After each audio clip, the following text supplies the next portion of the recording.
In this tutorial, I'll show you how to create this image by using Blender and Stable Diffusion XL. I'll use a basic primitive mesh to create a simple prototype scene for the Stable Diffusion.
Please render the image and import it in Stable Diffusion.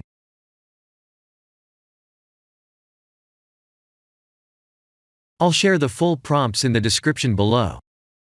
Please set the preprocessor to none, and select the correct depth model.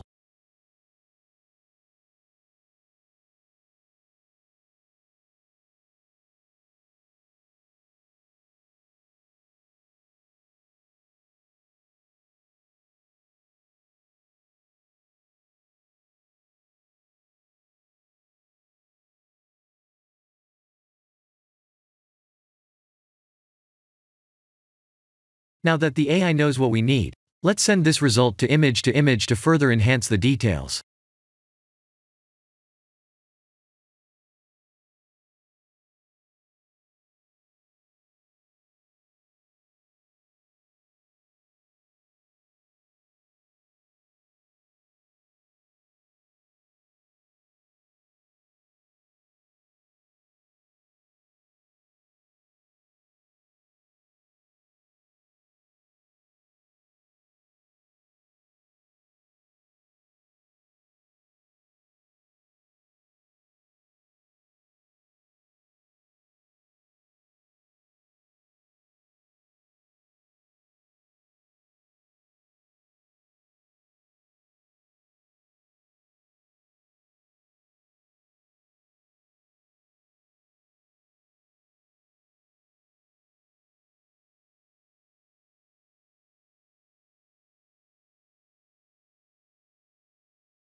This is the end of the tutorial. Thank you for watching.